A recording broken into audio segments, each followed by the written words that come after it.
Morning morning, आ जाओ सब लोग, आ जाओ भाई, ज्वाइन कर लो, सेशन स्टार्ट करें।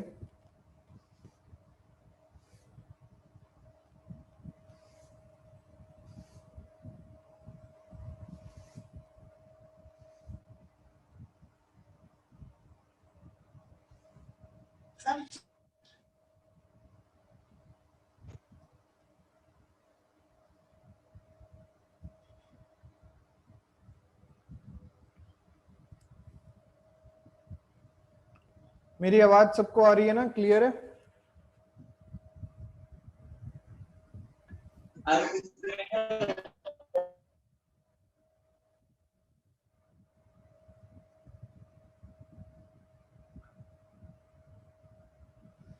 चलिए, मैं सवाल लिख रहा हूं। आप लोग टाइम के साथ साथ ये क्वेश्चंस आज सॉल्व करेंगे सब लोग बैठ के।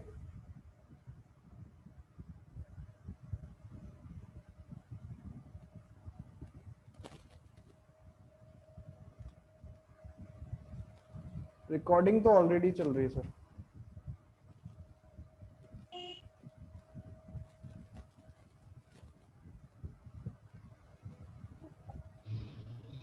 The rate of formation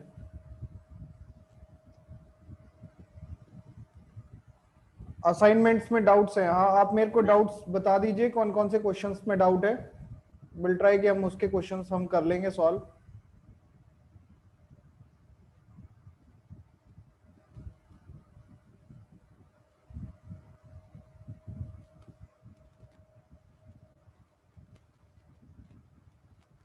in the reaction, जिसको भी क्वेश्चंस में असाइनमेंट जो मैंने कल दिया था उसमें अगर किसी को कोई डाउट है तो क्वेश्चंस नंबर लिख के मेरे को टेक्स्ट कर सकता है, भेज सकता है। हम कोशिश करेंगे कि उसके डाउट हम सॉल्व कर दें।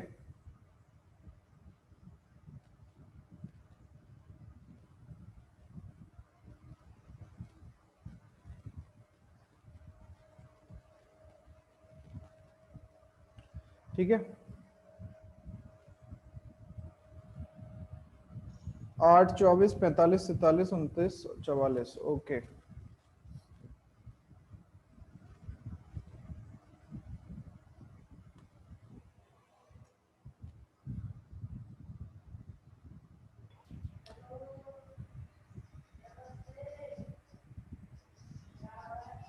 अरे क्या है?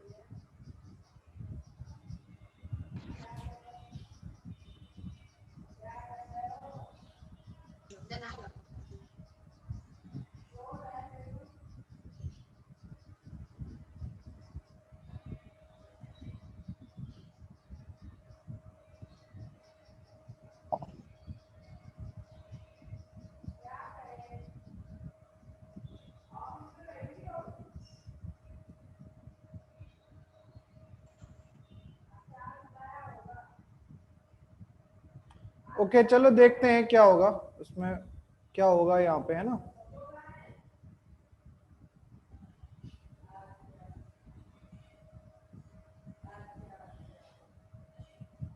What is the rate of reaction and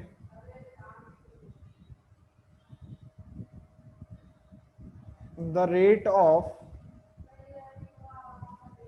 consumption of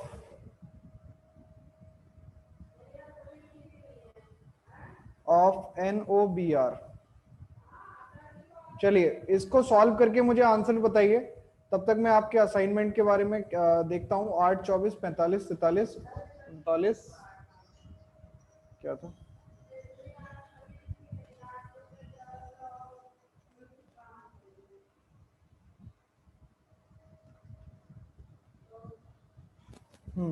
करिए, इसको सॉल्व करिए क्वेश्चन को तब तक।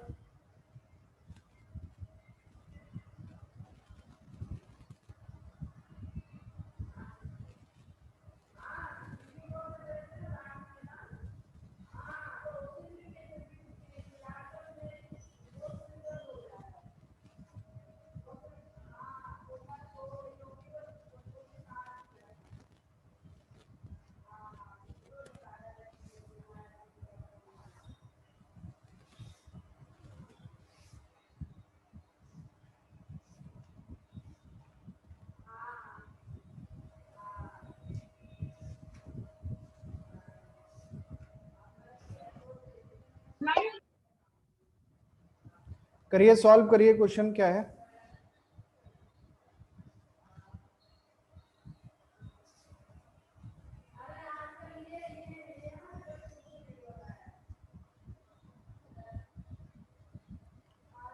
चलो,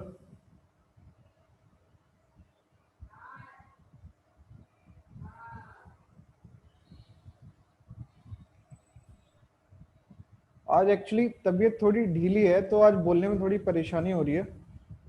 विल ट्राई कि मैं आपका करवा दूं ये सब।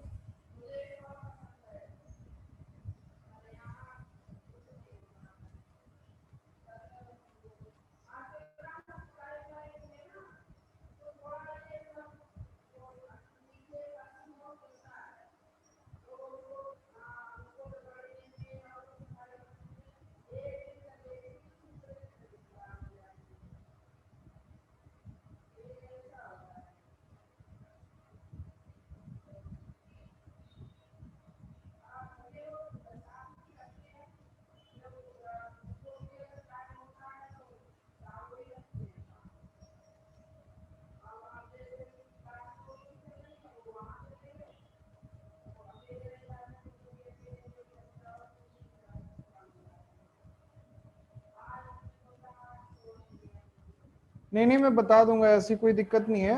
मैं बस देख रहा हूँ, आज मेरे को ना लग रहा है कि मैं कम बोलूँ, आप लोग ज्यादा कर लें क्वेश्चंस तो ज्यादा बेहतर है, इसलिए आज प्रॉब्लम है थोड़ी सी। इस क्वेश्चन का आंसर आ गया होगा आप सबका। आपसे यहाँ पे क्या कह रहा है कि एक आपको दे रखा है जो रेट ऑफ रिएक्शन है, एनओ की फॉर्मेशन रेट दे रखी है। तो एनओ की फॉर्मेशन रेट कितनी है, 1.6 इंटू 10⁻⁴, ठीक है, मोलर पर second. What is the rate of reaction and rate of consumption of NOBr। आपसे रेट ऑफ रिएक्शन और रेट ऑफ कंजम्पशन पूछ रहा है, NOBr का कितना होगा। तो अगर यहां से रिलेशन निकालोगे तो आप मेरे को ये बताओ कि रेट ऑफ रिएक्शन NO के साथ किस तरीके से रिलेट करेगा, dx/dt NO के साथ किस तरीके से रिलेट करेगा, हाफ होगा। NO का क्या हो जाएगा, हाफ हो जाएगा। तो यहां से अगर हम निकालें आपका रेट तो ये आ जाएगा हाफ ऑफ RNO। तो RNO हमको कितना गिवन है, 1.6, तो ये आपका हो जाएगा 0.8 इंटू 10⁻⁴। सॉल्व और कर लोगे तो ये आ जाएगा 8 इंटू 10⁻⁵। Is it clear. अच्छा, दूसरा आपसे कह रहा है कि कंजम्पशन रेट ऑफ NOBr। तो NOBr और NO के बीच में क्या रिलेशन है, दोनों बराबर होंगे। तो R of NOBr is equal to क्या हो जाएगा, R of NO that is equal to 1.6 into 10⁻⁵। ये आपका मोलर पर सेकेंड हो जाएगा, मोलर पर सेकेंड हो जाएगा। ओके, चलिए एक और क्वेश्चन करते हैं, फिर मैं आपके वो डाउट्स जो हैं वो शायद मैंने आपको कॉन्जिक्यूटिव रिएक्शंस नहीं कराई हैं, कराई हैं क्या कॉन्जिक्यूटिव या पैरेलल रिएक्शंस, नहीं कराई है ना। ओके, तो इसलिए शायद आपको ये परेशानी हो सकती है। चलिए हम वो भी, यार ये कौन लिख रहा है। ओके, हाँ, तो अब देखो क्या करते हैं, मैं वो वाला टॉपिक आपको करा देता, कॉन्जिक्यूटिव या पैरेलल रिएक्शन। हाँ, वही क्वेश्चन नहीं बने होंगे तो मैं पहले वो करा देता हूं, जिससे क्या हो कि आपके वो वाले क्वेश्चन सॉल्व हो जाए, है ना। तो अपनी कॉपी में हेडिंग डाल दीजिए, टॉपिक डाल दीजिए कॉन्जिक्यूटिव या पैरेलल रिएक्शन, लिख लीजिए।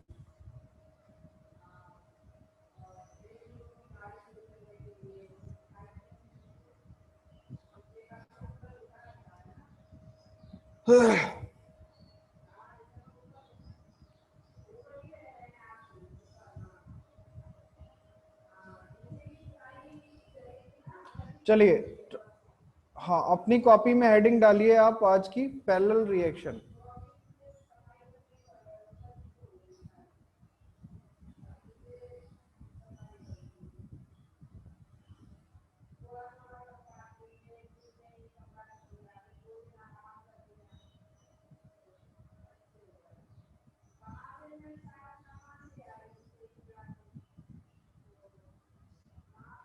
अब इस पैरेलल रिएक्शन का मतलब क्या होता है, आप लोग कितने लोग हैं जो आज पढ़ने वाले हैं सेशन में।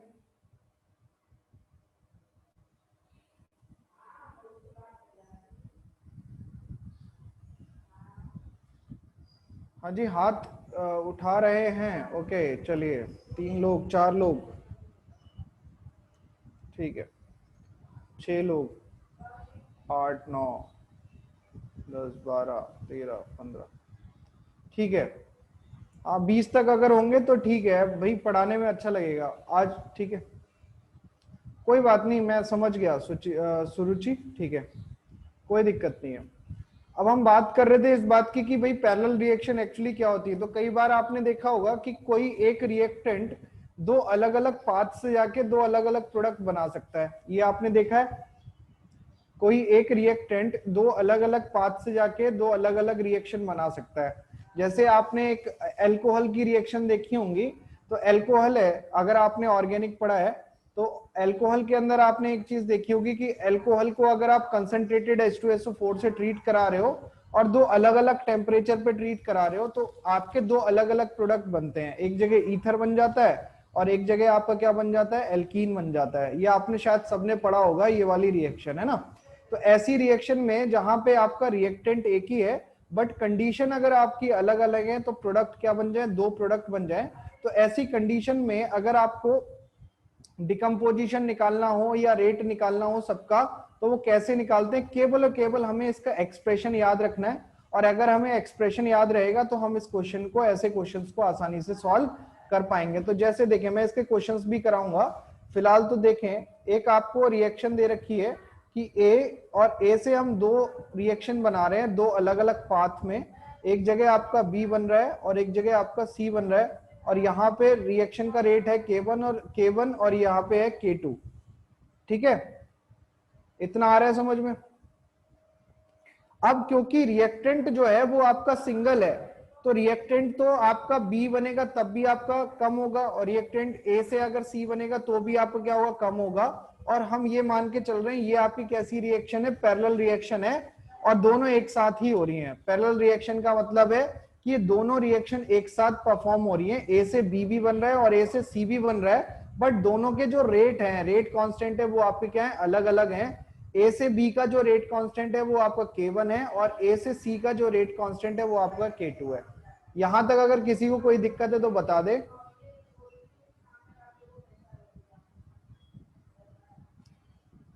यहां तक अगर किसी को कोई भी दिक्कत है तो बता दे।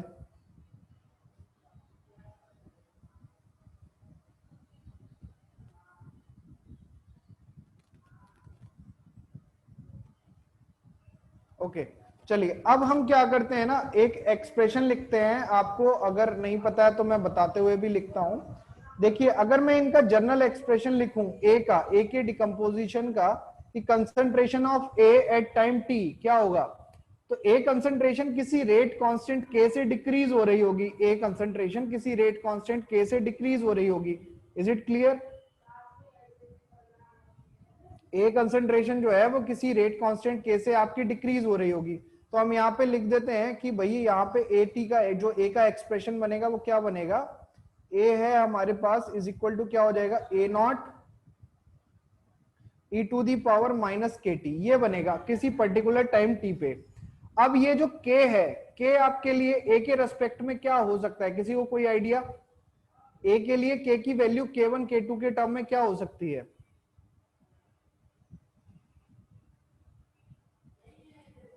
जो ओवरऑल के है, ये जो ओवरऑल के है, ये आपके ए के रेस्पेक्ट में क्या हो सकता है, K1 और K2 की टर्म में।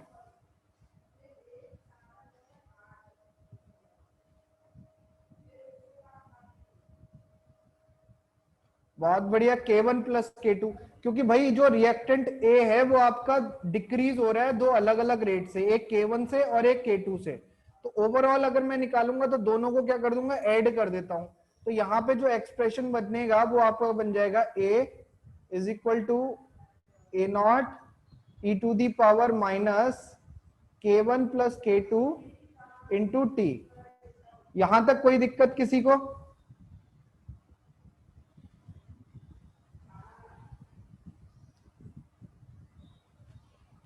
यहां तक किसी को कोई भी परेशानी।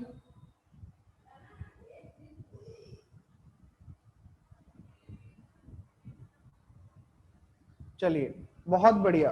अब आप यहां से एक्सप्रेशन निकालिए कि अगर मैं इसका ln एक्सप्रेशन निकालूं लॉग वाला, ln A nought upon A T, यानी किसी भी पर्टिकुलर टाइम टी पे, तो ये वैल्यू किसके बराबर आएगी, K1 plus K2 into T, ये आएगी। तो आप इसको अंडर द बॉक्स कर दीजिए, इतना आप कर सकते हैं यहां पे इस एक्सप्रेशन को सॉल्व कर सकते हैं क्या?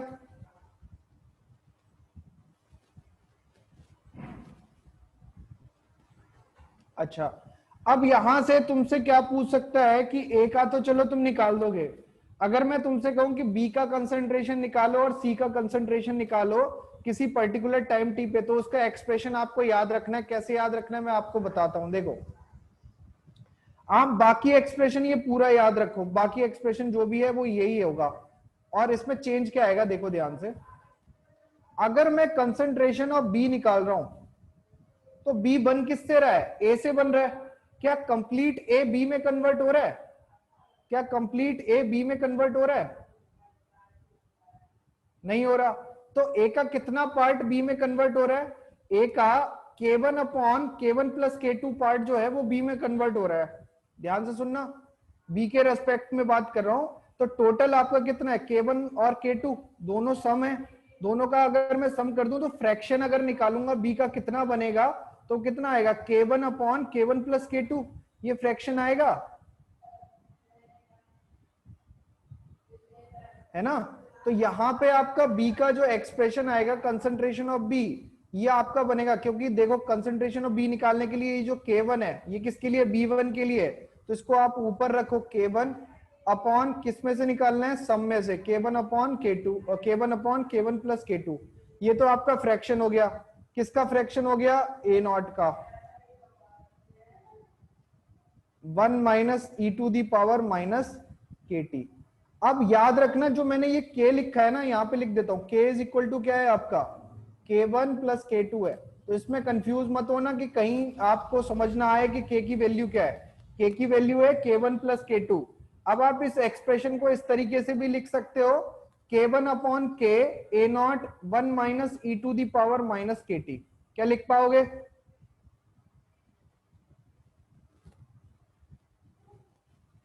अच्छा अब सी का एक्सप्रेशन बताओ, इसी बेसिस पे सी का एक्सप्रेशन क्या बनाओगे, केवल क्या चेंज करोगे सी का एक्सप्रेशन लिखने के लिए,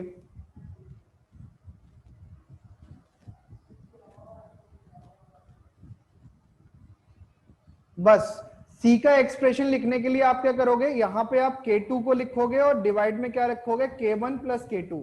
यहां पे आप लिख दीजिए K2 divided by K1 plus K2, बाकी का सारा एक्सप्रेशन क्या रहेगा, सेम रहेगा, ए नॉट, और ये आ जाएगा 1 minus E to the power minus के टी।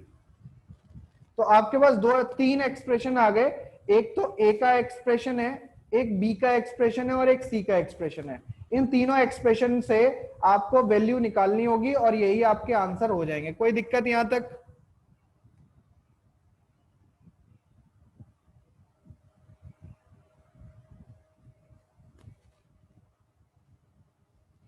चलिए।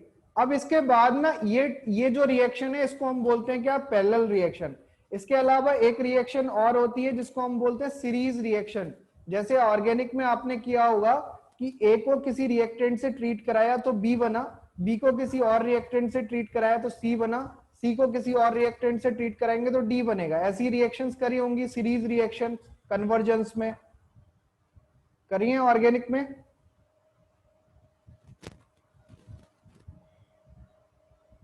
है ना। तो वही कहानी आपकी यहाँ पे है, वही चीजें आपको यहाँ पे भी लिखनी है, यही समझनी है।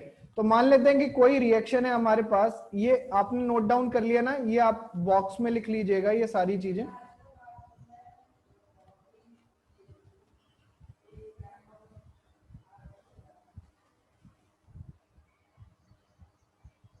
ठीक है। अब अगली टाइप की रिएक्शन लिखिए अपनी कॉपी में।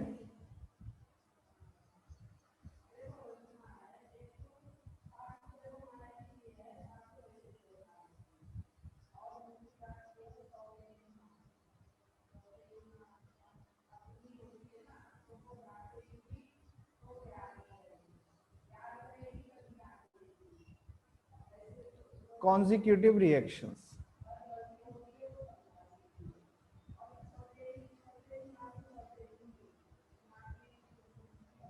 अब कॉन्जिक्यूटिव रिएक्शंस का मतलब क्या होता है कि देखिएगा कि आपके पास ए से बी बना,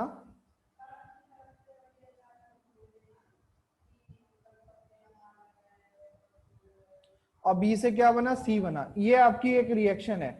ए से बी बना, बी से सी बना, और ए से बी बनने का जो रेट कांस्टेंट आपको दे रखा है वो है K1, और जो बी से सी बनने का जो रेट कांस्टेंट है वो आपका K2 है।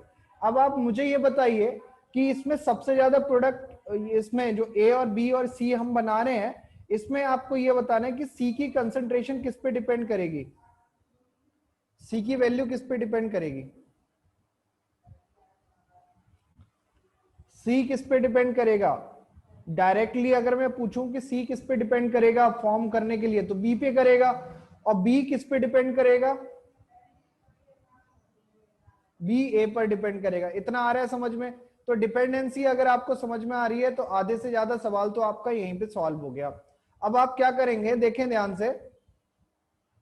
अगर मैं यहां पे ए का एक्सप्रेशन लिखूं तो ए तो केवल K1 से ही आपका डिसोशिएट हो रहा है, उसको K2 से कोई मतलब है क्या? ए को रेट कांस्टेंट K2 से कोई मतलब है नहीं है। तो अगर मैं ए की कंसंट्रेशन निकाल रहा हूं, ए की किसी भी पर्टिकुलर टाइम टी पे, तो ये आपको क्या हो जाएगा, A not E to the power minus K1T।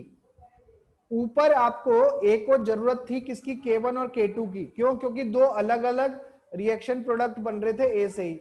लेकिन अगर हम नीचे रिएक्शन की बात कर रहे हैं तो इसके लिए आपको केवल K1 की जरूरत है, K2 की जरूरत नहीं होगी। रीजन समझ में आ गया? क्योंकि ए केवल डिसोशिएट हो रहा है एक ही रेट कांस्टेंट से, K1। हाँ या ना? अब बी की बात देखिए, बी आपका बन रहा है ए से और डिसोशिएट हो रहा है सी में। ध्यान से सुनना, अगर मैं बी की कंसंट्रेशन निकालूंगा तो बी की कंसंट्रेशन निकालने के लिए मुझे दो चीजें ध्यान रखनी है। एक तो बी कहां से बन रहा है, ए से बन रहा है, और कहां पे जा रहा है, सी की तरफ जा रहा है। तो बी के साथ क्या प्रॉब्लम होगी, तो एक जगह से हमें फॉर्मेशन लिखनी पड़ेगी और एक जगह से डिसोशिएशन लिखनी पड़ेगी। तो फॉर्मेशन और डिसोशिएशन को जब हम माइनस करेंगे तब जाके हमको क्या मिलेगा, बी की कंसंट्रेशन मिलेगी। क्या समझ में आई बात?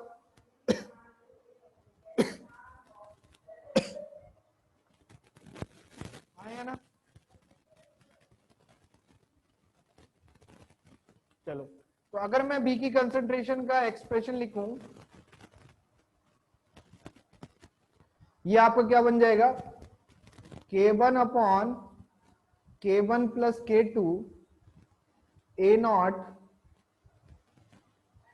ई to the power minus K1T minus E to the power minus K2T। ये आपका एक एक्सप्रेशन बन जाएगा। आप इस एक्सप्रेशन को याद रख सकते हो तो रख लेना, नहीं रख सकते तो कोई दिक्कत वाली बात भी नहीं है, क्योंकि इस पे रेयर क्वेश्चंस बनेंगे आपके, आएंगे तो आ जाएंगे, नहीं आएंगे तो फिर ऐसा नहीं है कि और भी क्वेश्चंस आप सॉल्व कर सकते हो।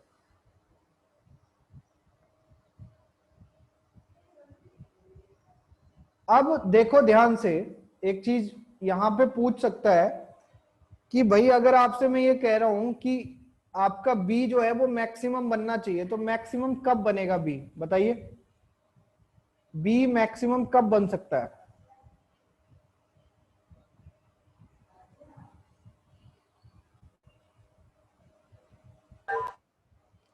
बी मैक्सिमम कब बन सकता है?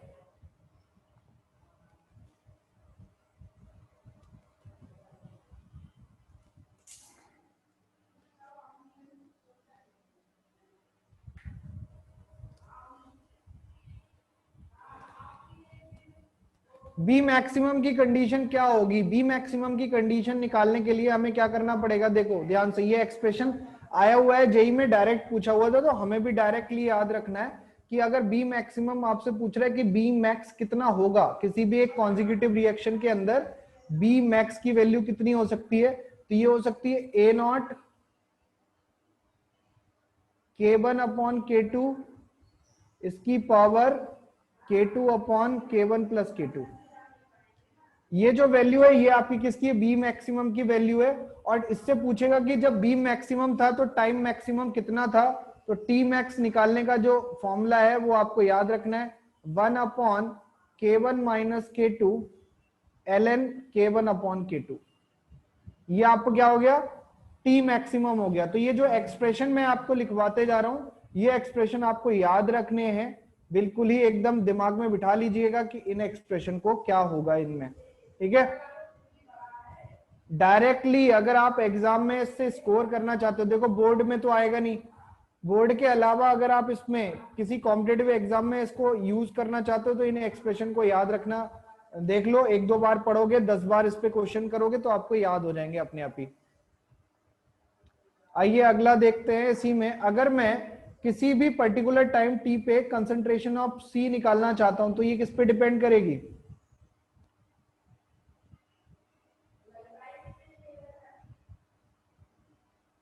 बी पे डिपेंड करेगी कि बी कितना बन गया। अब बी कितना बन गया ये कैसे पता चलेगा, ए नॉट में से आप क्या माइनस कर दो, A T plus B T. तो ए नॉट में से अगर ए टी और बी टी दोनों माइनस कर दोगे तो आपको क्या पता चल जाएगा, सी टी पता चल जाएगा। ए नॉट मतलब मान लो कि ए नॉट था आपका 100, इस 100 से आपका जो 80 आया, 80 आपका कितना है, 80 मैंने ले लिया जी, 50 आया। इस 50 से 50 का मतलब क्या है कि ये बी बना होगा। अब बी से आपका बनेगा बीटी, बीटी का मतलब है कि इसमें से भी कुछ आपका डिसोशिएट हुआ होगा, तो बीटी आपका 30 है, इससे आपका क्या बना होगा, सी बना होगा। तो अगर मेरे को सी की कंसंट्रेशन निकालनी है तो कैसे निकालेंगे, इस 100 में से 80 और बीटी को ऐड करके माइनस कर दो। तो 100 में से 50 माइनस किया, कितना बचा 50, और 50 में से 30 माइनस किया तो कितना बचा 20। तो आपका सी की कंसंट्रेशन कितनी आ जाएगी, 20 आ जाएगी। क्या बात समझ में आई?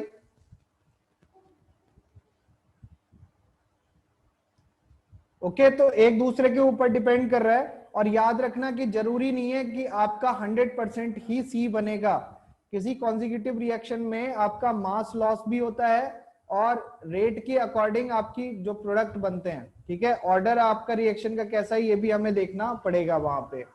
फिलहाल तो ये एक्सप्रेशन अगर आपको याद रखने हैं तो याद रख सकते हैं आप, और नहीं रख पा रहे हैं तो कोई ऐसी समस्या वाली बात नहीं है, ठीक है। एक लास्ट इसमें एक और एक्सप्रेशन आएगा जिसको हम बोलते हैं इक्विलिब्रियम का एक्सप्रेशन। तो लास्ट एक्सप्रेशन कराता हूं, उसके बाद आपको फॉर्मूले और क्वेश्चंस कराऊंगा, और उम्मीद करूंगा कि जो मैंने असाइनमेंट दिया वो आप एक बार कर पाओगे, ठीक है। चलिए आइए देखते हैं।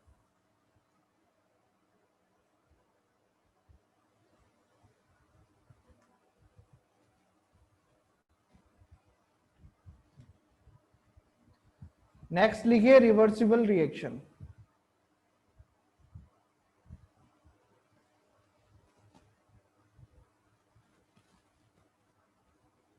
इस रिवर्सिबल रिएक्शन का मतलब क्या होता है ये देखें।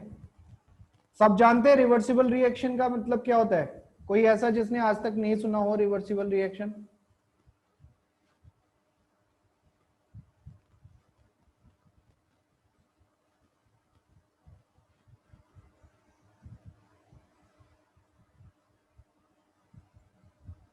रिवर्सिबल रिएक्शन पता है ना क्या होती है?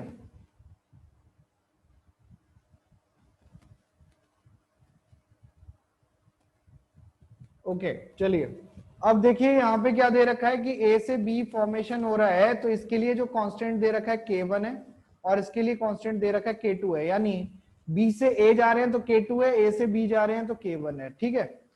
अगर t इज इक्वल टू 0 था तो उस समय ए की कंसंट्रेशन थी ए नॉट, बी की कंसंट्रेशन थी कुछ नहीं।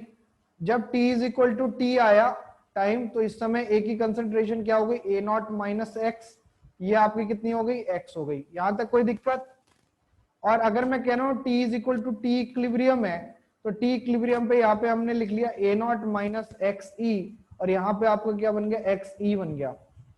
ये मैंने जो एक्सप्रेशन लिखे है इसमें किसी को कोई परेशानी हो तो बताइए।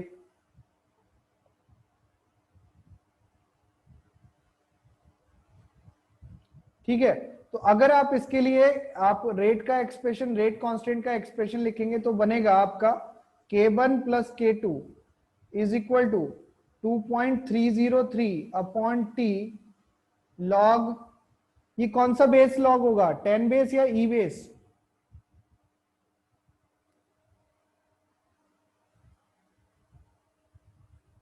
ये 10 बेस लॉग होगा या ई बेस? 10 बेस लॉग होगा। ओके, तो यहां पे आपका क्या आ जाएगा, देखें ध्यान से, K1 इज इक्वल टू क्या हो जाएगा, 2.303 upon T log x e upon x e minus x. ठीक है, ये आपका हो जाएगा। याद रहेगा एक्स ई क्या है,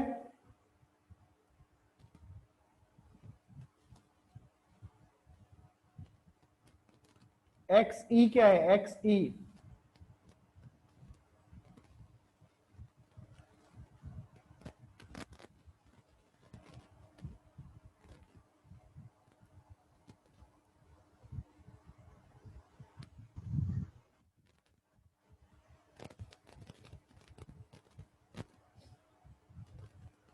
कंसंट्रेशन एट इक्विलिब्रियम।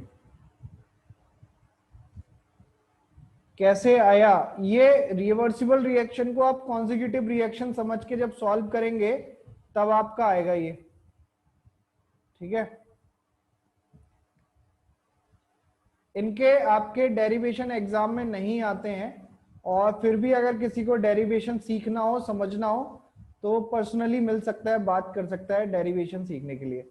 ओवरऑल पूरे एग्जाम में आपका कहीं पे भी डेरिवेशन नहीं आता रिवर्सिबल का। इससे क्वेश्चंस अगर आपके आएंगे तो हम क्वेश्चंस कर सकते हैं इसके आगे आने वाले टाइम पे। के एफ अपॉन के बी इक्विलिब्रियम कांस्टेंट होता है। हाँ जी,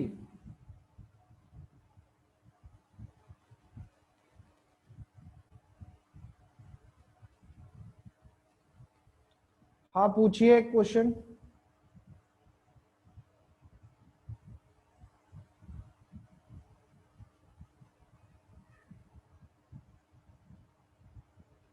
रेडियो एक्टिव डिके, अच्छा वो भी मैं करा रहा हूं। वो मैं सोच रहा था कि आपको न्यूक्लियस वाले चैप्टर में कराऊं। न्यूक्लियस वाला चैप्टर आपका है ना? अरे तुम्हारे में नहीं है ना, इसमें भूल गया। चलिए देखते हैं आपका रेडियो एक्टिव, वो भी आपने अच्छा हुआ याद दिला दिया, मैं बता देता हूं। ये सारी चीजें रेडियो एक्टिव डिके समझो क्या होता है। आपने रेडियो एक्टिव के बारे में जानते हो कि रेडियो एक्टिव एलिमेंट क्या होते हैं? रेडियो एक्टिव एलिमेंट्स क्या होते हैं?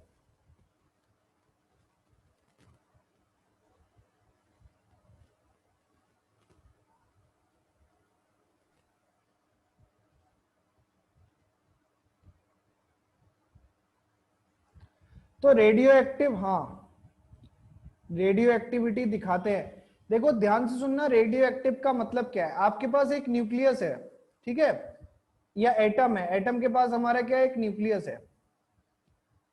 ठीक, ये न्यूक्लियस है। इस न्यूक्लियस के अंदर कौन कौन से एलिमेंट होंगे जरा बताना।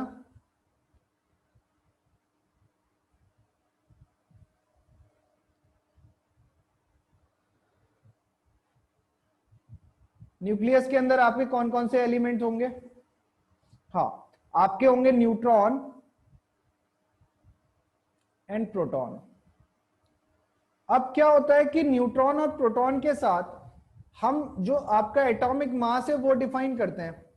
अब क्या होगा, आपने शायद सुना होगा कि न्यूट्रॉन और प्रोटॉन आपस में कन्वर्ट हो सकते हैं। ये सुना है कभी आपने? अगर आपने रेडियो एक्टिविटी नहीं पढ़ी है, जनरली आपने एटॉमिक स्ट्रक्चर भी अगर पढ़ा होगा, तो उसके अंदर आपने सुना होगा कि एटम के अंदर जो न्यूक्लियस के अंदर न्यूट्रॉन और प्रोटॉन होते हैं, ये आपस में इंटर कन्वर्टेबल होते हैं।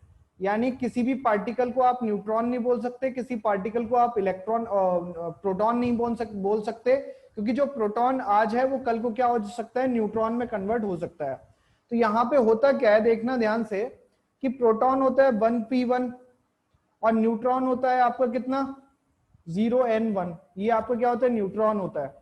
तो आपका प्रोटॉन से न्यूट्रॉन अगर बनेगा, प्रोटॉन से अगर न्यूट्रॉन अगर आपका बनेगा, तो बताओ क्या होगा। प्रोटॉन से न्यूट्रॉन अगर बनेगा तो क्या करेंगे हम, मास में चेंज करेंगे या फिर एटॉमिक नंबर में चेंज करेंगे?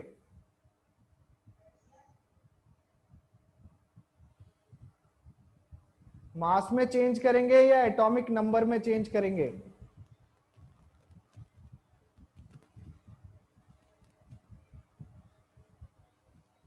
एटॉमिक नंबर में चेंज करेंगे। तो जब भी आपको प्रोटॉन से न्यूट्रॉन कन्वर्जन होता है या न्यूट्रॉन से प्रोटॉन कन्वर्जन होता है, तो उस टाइम पे हमारा कौन सा पार्टिकल डिके होता है? बीटा पार्टिकल डिके होता है। कौन सा पार्टिकल डिके होता है? बीटा पार्टिकल डिके होता है। ध्यान से सुनना इस बात को, मैं बहुत ही बेसिक तरीके से बता रहा हूं, कुछ ज्यादा हवा में नहीं पढ़ा रहा कि इतना डायग्राम करेंगे, ये करेंगे, वो करेंगे। सिंपली समझो कि इंटर कन्वर्जन होता रहता है न्यूक्लियस के अंदर, और न्यूक्लियस के अंदर इंटर कन्वर्जन में क्या होता है कि प्रोटॉन से न्यूट्रॉन बना, तो प्रोटॉन से न्यूट्रॉन बनने में आपका एक पॉजिटिव बीटा पार्टिकल क्या हो जाएगा? डिके हो जाएगा। क्योंकि बीटा पार्टिकल का मास तो कुछ नहीं होता, बट वो एक एटॉमिक नंबर लेके जरूर घूमता है कि या तो प्लस का एटॉमिक नंबर होगा या माइनस का एटॉमिक नंबर होगा। इतना समझ में आया? अगर मैं न्यूट्रॉन से प्रोटॉन कन्वर्जन करूं, न्यूट्रॉन से प्रोटॉन कन्वर्जन कर रहा हूं, तो ऐसे में आपका जो पार्टिकल डिके होगा वो होगा माइनस बीटा पार्टिकल। कौन सा? Minus beta particle. यहां पे क्या है? पॉजिटिव बीटा, और यहां पे क्या है? Negative beta. ठीक है। अब आप एनसीईआरटी उठा के देखोगे, खोलोगे, तो आपको एक चीज समझ में आएगी कि आपको न्यूक्लियर क्या बोलते हैं, रेडियो एक्टिविटी समझने के लिए आपको स्टेबिलिटी कर्व समझना होगा। किसका? आपको एटम्स का स्टेबिलिटी कर्व समझना होगा, जहां पे स्टेबिलिटी कर्व में आपको एक वैल्यू दे रखी है N/P रेशियो। ठीक है। अगर आपका N/P रेशियो, दो चीजें हो सकती हैं, एक तो आपका स्टेबिलिटी बेल्ट पे होगा, देखो मैं ग्राफ से समझाता हूं तो आपको और अच्छे से समझ में आ जाएगा।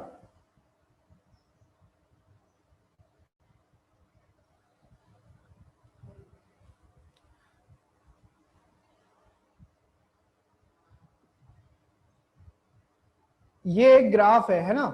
अब इस ग्राफ में हम क्या ले रहे हैं? न्यूट्रॉन और प्रोटॉन रेशियो ले रहे हैं। यहां पे हमारा क्या है? प्रोटॉन यानी एटॉमिक नंबर, और यहां पे हमारा क्या है? न्यूट्रॉन। इस तरीके से। ठीक है। अब मैं यहां से एक स्ट्रेट लाइन ड्रॉ करता हूं, देखें ध्यान से।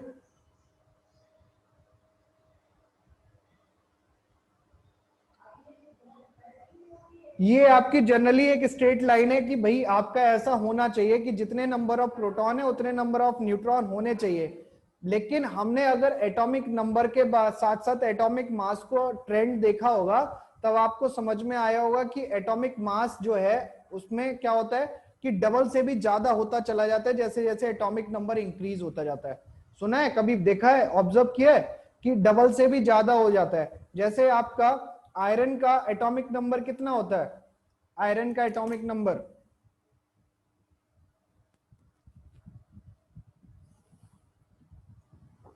26, और 26 एटॉमिक नंबर का मास कितना होता है आयरन का?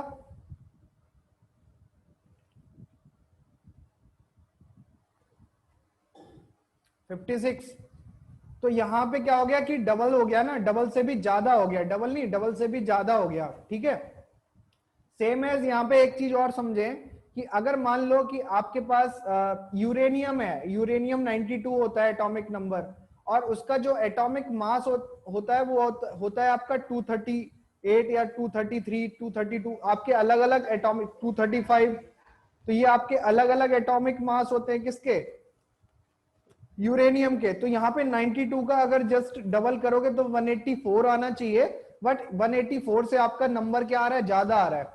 तो ऐसी कंडीशन में मुझे ये बताओ कि यहाँ पे प्रोटॉन नंबर चेंज होता है कि आपका न्यूट्रॉन नंबर ज्यादा हो जाता है? बताइए जरा। अगर आपका जो रेशियो है मास का वो बढ़ता जा रहा है तो प्रोटॉन चेंज हो रहा है, और प्रोटॉन चेंज होगा या न्यूट्रॉन ज्यादा हो जाएगा? प्रोटॉन तो उतने ही रहेंगे जितना आपका एटॉमिक नंबर है। सपोज मेरा एटॉमिक नंबर एटम जो है वो उसका 92 है, तो प्रोटॉन तो मेरे कितने रहेंगे? 92। बट जो आपके नंबर ऑफ न्यूट्रॉन होंगे वो क्या होंगे? 92 से ज्यादा होंगे। तो ये जो हमने स्ट्रेट लाइन ड्रॉ करी है, ये स्ट्रेट लाइन फॉलो नहीं होती किसके लिए? N/P रेशियो के लिए। तो एक कर्व फॉलो करते हैं हम इस तरीके का, ये कर्व इस तरीके से जाता है, ऐसे ऐसे। और ये कर्व थोड़ा सा मोटा होता है, इसको हम स्टेबिलिटी बेल्ट बोलते हैं। आप एनसीईआरटी उठाएंगे तो उसमें आपको ये स्टेबिलिटी बेल्ट मिल जाएगी बनी हुई। अब ये जो स्टेबिलिटी बेल्ट होती है इसमें दो वैल्यू आएंगी, यहां पे मैं लिख देता हूं स्टेबिलिटी बेल्ट।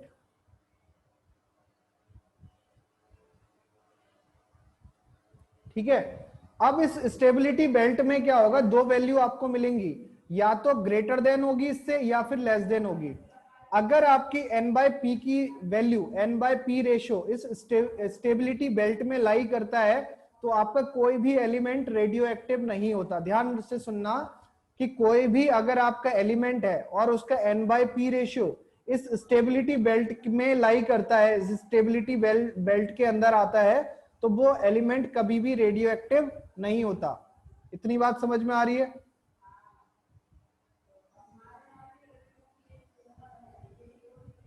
ये वाली बात समझ में आ गई सबको? जैसे मैं आपसे कह रहा हूं कि सपोज करो क्लोरीन है, तो क्लोरीन का आपका एटॉमिक नंबर है 17 और एटॉमिक मास है 35.5, यानी एवरेज अगर लगाएं तो ये आपका 36 होगा।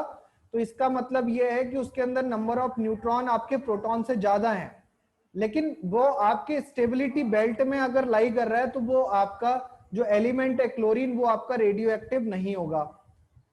Is it clear? अगर वो स्टेबिलिटी बेल्ट से ऊपर निकल गया या स्टेबिलिटी बेल्ट से नीचे आ गया तो वो आपका जो एलिमेंट है वो आपका कैसा हो जाएगा, रेडियो एक्टिव हो जाएगा। हाँ या ना? इतना समझ में आ गया हो सबको तो बता दो। इतनी बात अगर सबको समझ में आ गई हो। अब क्या करते हैं कि यहां पे दो केस बनेंगे आपके, दो केस बनेंगे। पहला केस होगा कि n by P ratio greater than stability belt.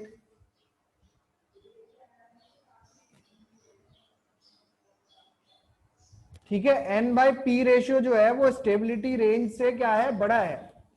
तो ऐसी कंडीशन में अगर मुझे किसी एटम को स्टेबल करना होगा तो वो मुझे बताओ कि न्यूट्रॉन से प्रोटॉन कन्वर्जन करेगा या प्रोटॉन से न्यूट्रॉन कन्वर्जन करेगा, बताओ जल्दी से।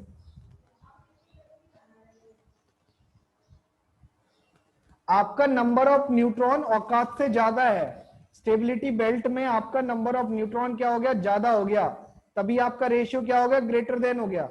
तो ऐसे में कन्वर्जन क्या होगा, न्यूट्रॉन से प्रोटॉन कन्वर्जन होगा।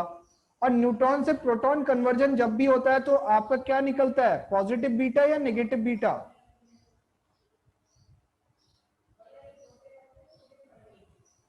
आपका क्या आपका बीटा निकलेगा, कौन सा वाला, नेगेटिव या पॉजिटिव? नेगेटिव बीटा आपका निकलेगा। इतना आ गया समझ में? हाँ या ना?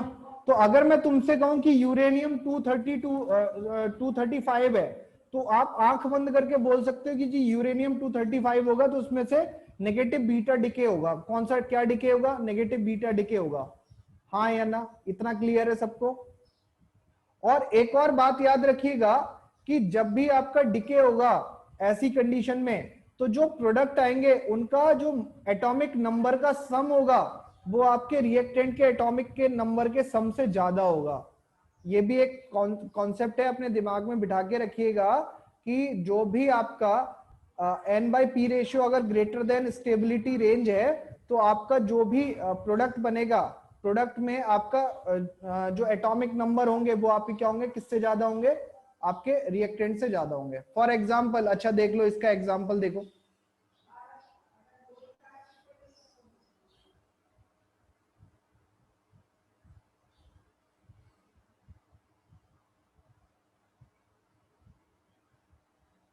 थोरियम का एटॉमिक मास कितना होता है, एक मिनट रुको।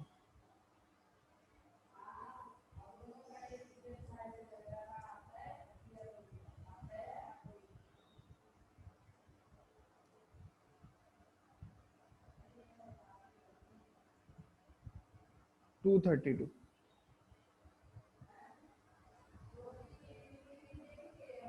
कहाँ गया?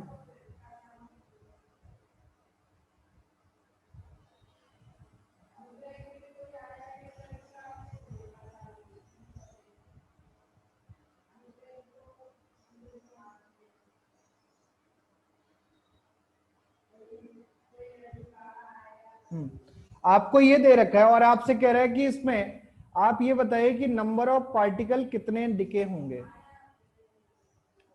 नंबर ऑफ पार्टिकल कितने डिके होंगे।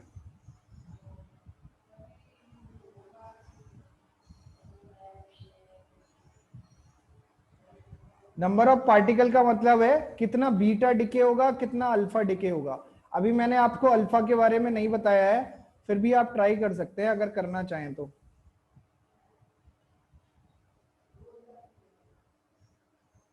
अब देखने में तो तुम्हें ये लग रहा होगा सर 92 से आप 90 पे जा रहे हो, तो आपका एटॉमिक नंबर तो डिक्रीज हो रहा है, बट हम ओवरऑल की बात करेंगे।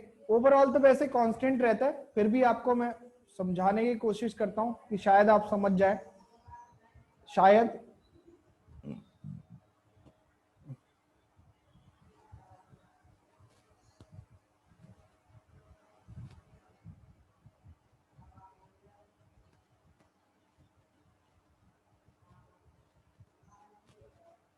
देखो ध्यान से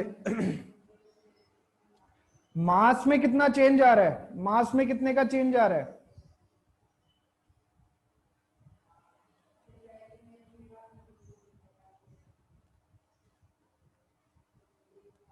मास में कितने का चेंज आ रहा है।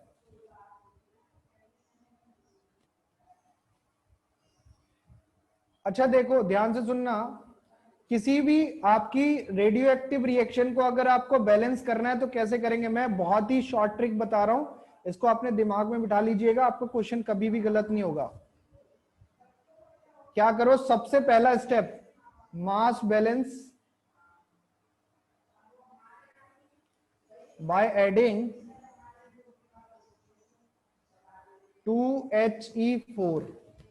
आपको मास बैलेंस करना है, क्या ऐड करके, अल्फा पार्टिकल को ऐड करके क्या करना है, मास बैलेंस करना है अल्फा पार्टिकल। सबसे पहला काम यही होगा, तो आप अल्फा पार्टिकल बैलेंस करो, क्या हो जाएगा, यूरेनियम 238 और थोरियम 230, तो डिफरेंस कितने का आ रहा है, 8 का डिफरेंस आ रहा है, 8 का डिफरेंस आ रहा है। और अगर 8 का डिफरेंस आ रहा है तो आप क्या करोगे, कितने हीलियम पार्टिकल हमारे पास हो जाएंगे, 2 हीलियम पार्टिकल हो जाएंगे, तो हम यहाँ पे लिखेंगे 2He। आप चाहो तो इसके ऐसे लिख सकते हो 2He4, ये हो गया। अब आप देखो क्या मास बैलेंस हो गया तुम्हारा, क्या मास तुम्हारा बैलेंस हो गया, ठीक है। सेकंड स्टेप होगा balance atomic number by beta particle. अब अगर आपको पॉजिटिव बीटा की जरूरत है तो +1 लगाइएगा और +b लगाइएगा, और नेगेटिव बीटा की जरूरत है तो -1b लगाइएगा। बताइए किसकी जरूरत पड़ेगी, नेगेटिव बीटा पॉजिटिव बीटा।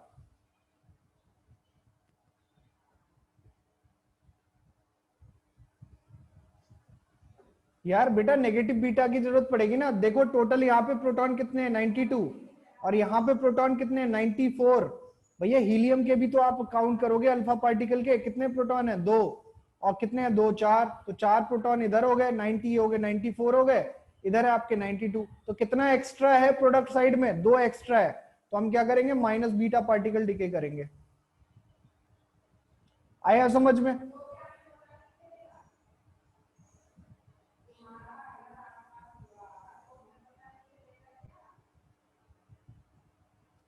इतनी बात समझ में आ गई। तो ये आपको किसी भी केमिकल रिएक्शन बैलेंस करने का तरीका यही है। और रेडियो एक्टिव रिएक्शन, अगर रेडियो एक्टिव रिएक्शन कहीं पे भी आपको दे रखी है और आपसे पूछ रहा है, हाँ 2 beta particle, sorry, radio active reaction अगर आपसे पूछ रहा है तो आपको सबसे पहले क्या बैलेंस करना है, मास बैलेंस करना है। किससे बैलेंस करोगे, हीलियम पार्टिकल से, और फिर उसके बाद क्या बैलेंस करोगे, आप नंबर ऑफ प्रोटॉन बैलेंस करोगे बाय एडिंग बीटा पार्टिकल। अगर आपका पॉजिटिव बीटा ऐड होना है तो पॉजिटिव बीटा ऐड करोगे, नेगेटिव बीटा ऐड होना है तो नेगेटिव बीटा ऐड करोगे, ठीक।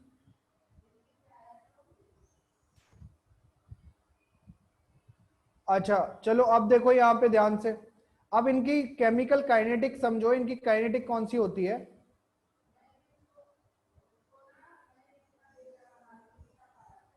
Kinetics of radio active reaction. तो रेडियो एक्टिव रिएक्शंस के लिए अगर हम काइनेटिक फॉलो करते हैं तो वो होती है हमारी फर्स्ट ऑर्डर काइनेटिक। कौन सी होती है? First order kinetic. तो हम यहां पे लिख देते हैं फॉलो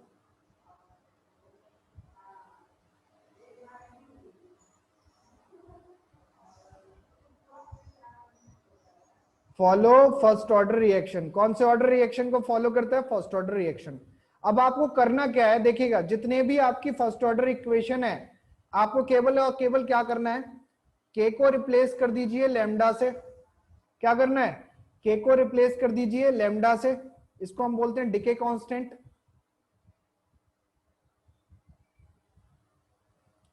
कर सकते हैं क्या? के को लैम्डा से रिप्लेस कर सकते हैं, ठीक है। ए नॉट को रिप्लेस कर दीजिए आप एन नॉट से, initial number of particles. Eighty को आप रिप्लेस कर दीजिए किससे? एनटी से, final number of particles. Okay, अब यहां से आप फॉर्मूला निकालिए कि हाफ लाइफ का फॉर्मूला क्या होगा, फुल लाइफ का फॉर्मूला क्या होगा, लैम्डा का फॉर्मूला क्या होगा, सब बताइए फटाफट से। तो लैम्डा का फॉर्मूला क्या हो जाएगा? 2.303 अपॉन टी लॉग क्या था? A nought upon A T. तो यहां पे क्या आ जाएगा? N nought upon N T. यहां तक आ जाएगा एक एक्सप्रेशन। अच्छा, हाफ लाइफ का एक्सप्रेशन क्या बनेगा?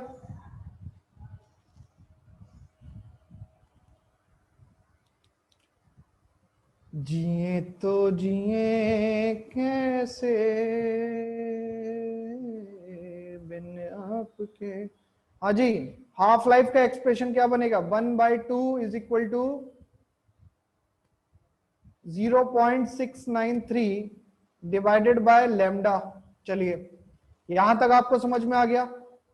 अरे क्या बात है। अल्फा का एक्सप्रेशन क्या बनाओगे? Degree of dissociation. अल्फा का एक्सप्रेशन बताओ क्या बनाओगे? मुझे कोई दे दे जहर हंस मैं पी लूंगा, हर दर्द सह लूंगा, हर हाल में जी लूंगा। 1 minus E to the power lambda T, बस यही बनेगा पक्का। तो यहां पे अल्फा का एक्सप्रेशन क्या बन जाएगा?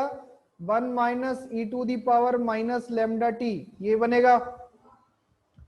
चलिए, अच्छा यहां पे एक टर्म एक्स्ट्रा आती है जो रेडियो एक्टिव में हमको पढ़नी होती है, फर्स्ट ऑर्डर काइनेटिक में हम नहीं पढ़ते, वो है आपकी एवरेज लाइफ।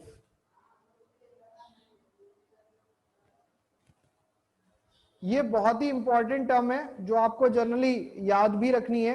एवरेज लाइफ का मतलब होता है 1 अपॉन लैम्डा। ये आपका केवल और केवल वैलिड किसके लिए? फर्स्ट ऑर्डर काइनेटिक में रेडियो एक्टिव के लिए। किसके लिए? रेडियो एक्टिव रिएक्शंस के लिए। अगर मैं टी एवरेज की बात करूंगा तो वो कितना आएगा? 1 अपॉन लैम्डा। अब मैं आपसे पूछ रहा हूं कि टी एवरेज और टी हाफ में रिलेशन बताओ तो क्या होगा?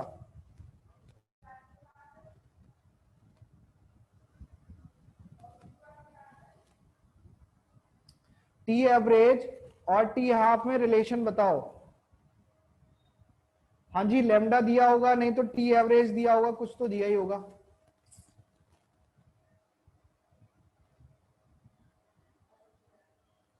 तो हमें पता है कि भाई T half is equal to कितना होता है? 0.693 अपॉन लैम्डा। आप 1 अपॉन लैम्डा को टी एवरेज लिख दो, तो यहां पे क्या हो जाएगा? T half is equal to 0.693 into T average.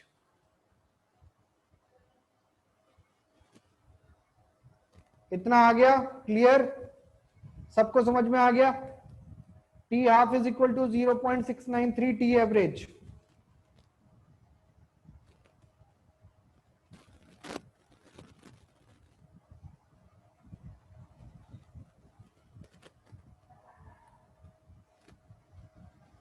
आगे बढ़े।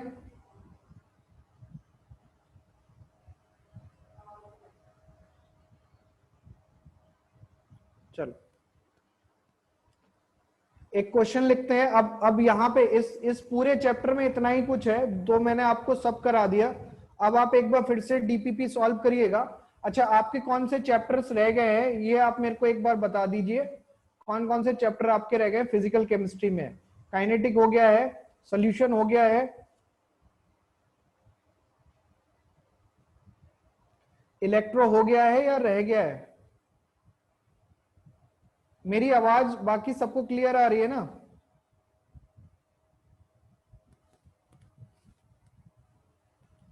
ओके, तो इलेक्ट्रोकेमिस्ट्री और सॉलिड स्टेट ये आपका रह गया है। अच्छा, और ठीक है, इलेक्ट्रोकेमिस्ट्री सॉलिड स्टेट रह गया है, और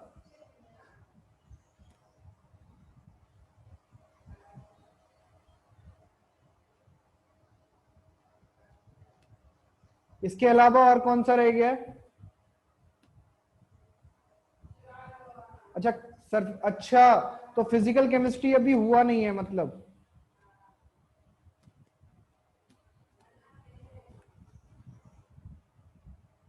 ओके ओके ओके, चलो।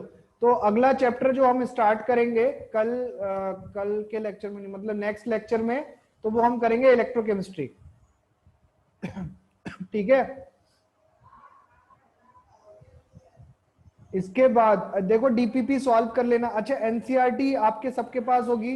एनसीईआरटी की जो पीछे की बैक एक्सरसाइज है उसको आप लगाइएगा जरूर, उसका एक एक सवाल लगाइएगा, बहुत ही अच्छे लेवल के क्वेश्चंस होते हैं एनसीईआरटी के एक्सरसाइज के, उसको आप छोड़िएगा मत, एक एक सवाल लगाइएगा उसका। ठीक है।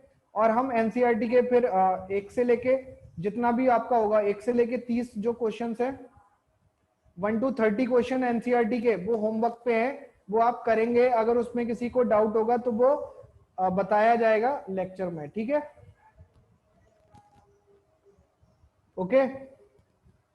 हाँ, पीडीएफ में भेज दूंगा, और उम्मीद करता हूं कि आप भी मेहनत करेंगे, सवाल अवाल लगाएंगे, वरना ऐसे कुछ नहीं होगा।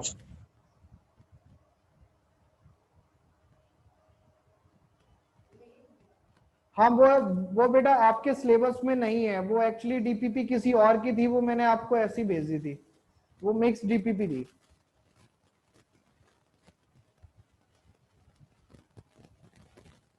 हाँ, इस पे आप ना करीब जहां से भी क्वेश्चंस लगाते हैं, आपके पास जो भी हेल्पिंग बुक है,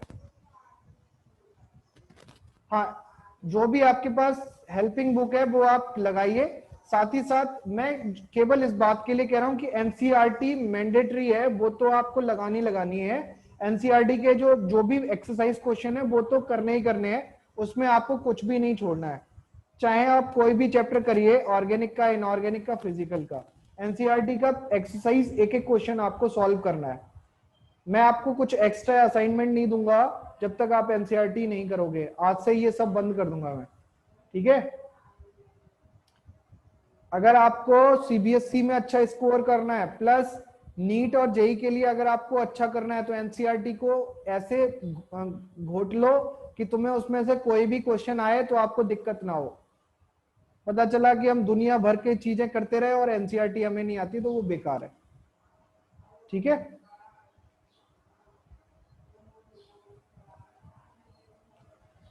हाँ, एंटी लॉग काफी प्रॉब्लम होगा, तो उसके लिए लॉग टेबल देखना सीख लो। एक बार यूट्यूब पे खूब सारे वीडियोस हैं, तो एंटी लॉग टेबल आप देखोगे तो आपके एनसीईआरटी के पीछे एंटी लॉग टेबल दे रखी होती है, वहां से आप सॉल्व कर सकते हो फिर।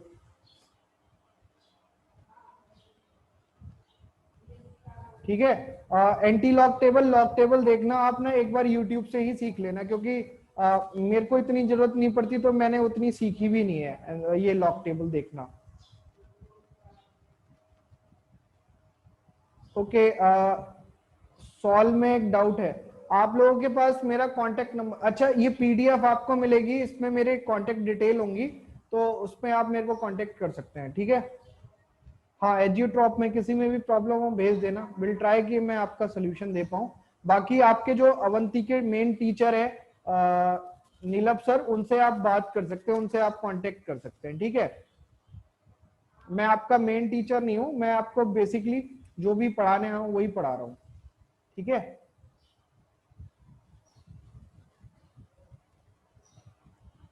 कोई बात नहीं, आप जो आपके एग्जाम्पल्स हैं ये डीपीपी में ही आपको मिल जाएगा, ये क्या बोलते हैं पीडीएफ जो नोट्स की दूंगा उसी में ही आपको मिल जाएगा। हाँ मैं भी आपका ही टीचर हूँ, मैं आपकी जितनी भी जो चैप्टर मैंने आपको पढ़ाए उनकी मैं प्रॉब्लम सॉल्विंग मैं करा सकता हूँ। जो चैप्टर आपको मैंने नहीं पढ़ाए वो आपको वही सर कराएंगे जिन्होंने आपको कराया है। ठीक है, अभी तक तो यही है जब तक सिलेबस कंप्लीट नहीं हो जाता। सिलेबस कंप्लीट हो जाएगा कि तो फिर मैं आपको जितने भी फिजिकल के डाउट्स हैं वो सब आपको बता दूंगा।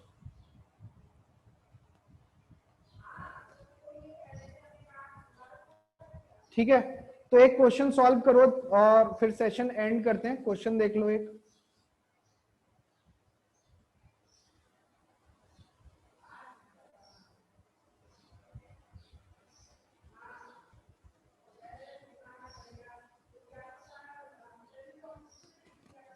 For any radioactive reaction,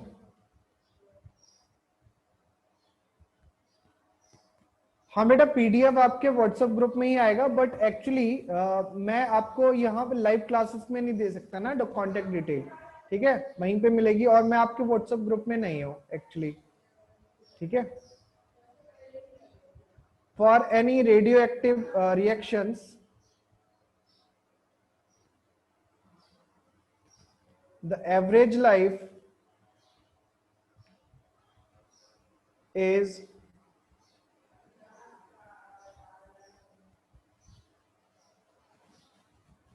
average. अब यार ये सब चीजें मुझे आती क्यों नहीं है, तुम लोग बता देते हो।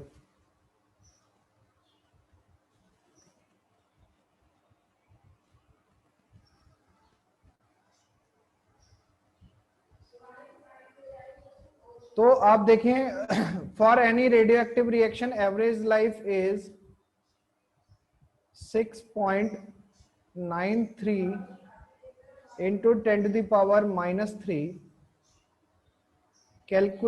minute. Calculate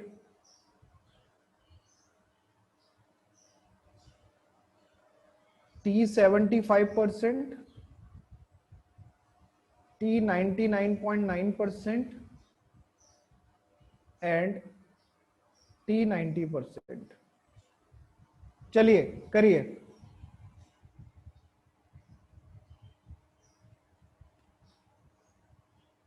अरे नहीं प्रत्युष, इट्स ओके, सब ठीक है, किसी को मत भेजना।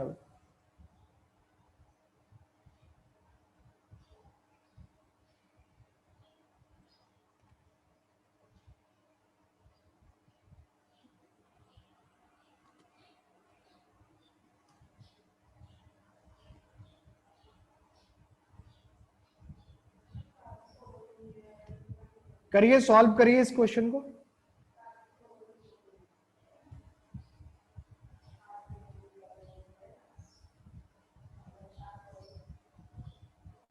बच्चों आप लोग खुश है ना, आपको जो मैंने पढ़ाया वो आपको समझ में आ रहा है कि नहीं आ रहा?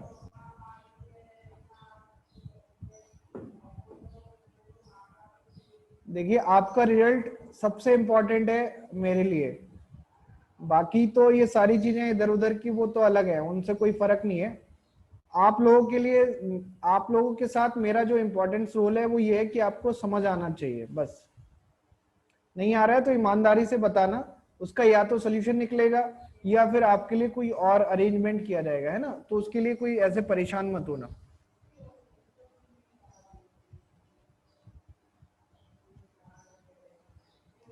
हाँ हाँ, हंस ले हंस ले। एक दिन सुनाऊंगा मैं, स्टैंड अप कॉमेडी करूंगा मैं यहीं पे माइक लेके, एक दिन सेशन यही करूंगा मैं।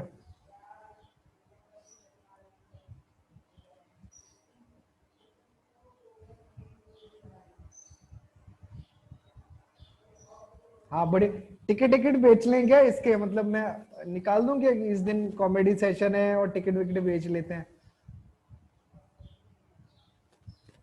है ना? टिकट खरीद के तो वैसे कोई नहीं आएगा फ्री में होगा तो आ जाएंगे सर।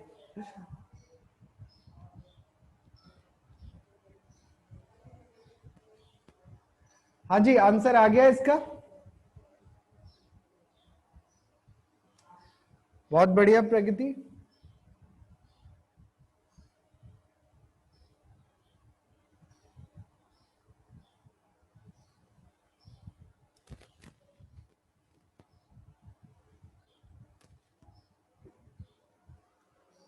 हाँ जी, देखिए यहाँ पे देखें ध्यान से, इस क्वेश्चन में आपको एवरेज लाइफ दे रखी है रेडियो एक्टिव रिएक्शन के लिए। तो अगर मैं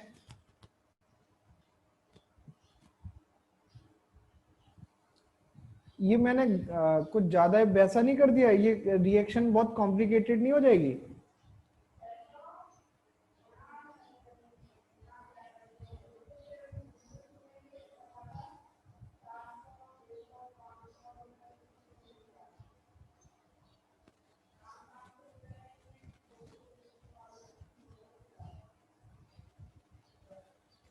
सही है, अच्छा।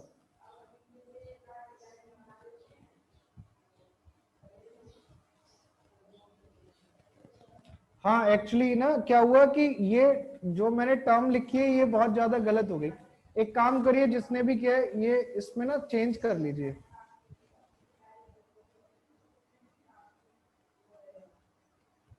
इसमें आप कर दीजिए ये। अब आप करिए, अब आपका आंसर सही आ जाएगा।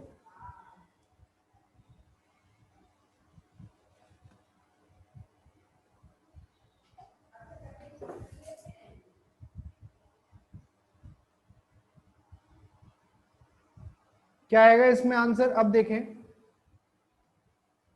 हाँ लास्ट वाले में कॉम्प्लिकेटेड आंसर आ रहा था, तो अब यहां पे आपका अब आंसर क्या हो जाएगा?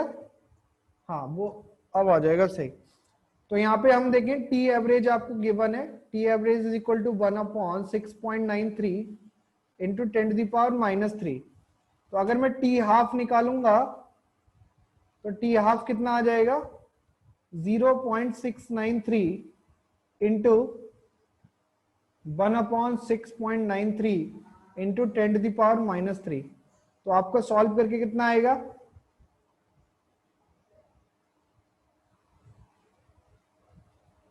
100 मिनट कैसे आ जाएगा? मिनट,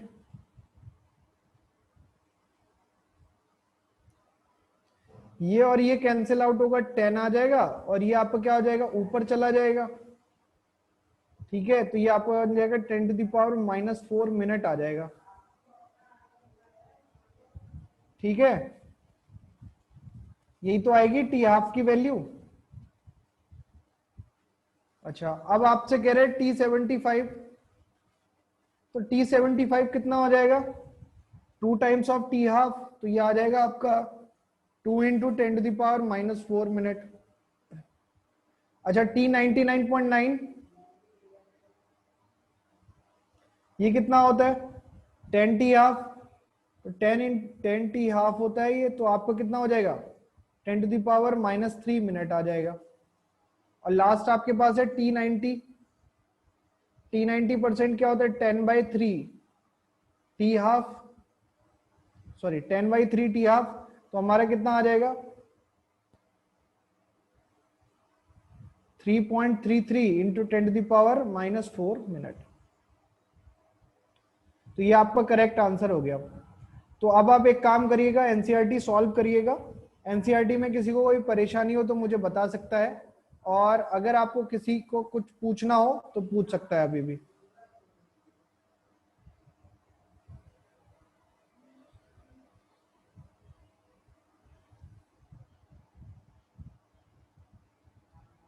क्लियर है? तो कितने लोग एनसीईआरटी सॉल्व करके आएंगे अगली क्लास में?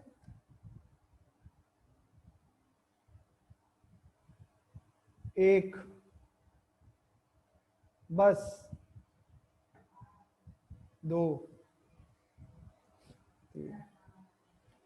अच्छा, एनसीईआरटी सॉल्व कर लेंगे अगली क्लास में, तो 1 से लेके 30 तक मैं आपको बता दूंगा किसमें क्या क्या प्रॉब्लम है, वो हम डिस्कस कर लेंगे। ठीक है, बाकी अगर नहीं कर पा रहे हैं तो बेटा वो आपकी परेशानी है, मैं उसमें आपकी हेल्प नहीं कर पाऊंगा। मैं केवल उन्हीं बच्चों की हेल्प कर पाऊंगा जो खुद की हेल्प करने को तैयार है। ठीक है, okay. So all the very best, अपना ध्यान रखिएगा और पढ़ाई करते रहिएगा और सीखते रहिएगा। तब तक के लिए नमस्ते, bye bye, tata, take care.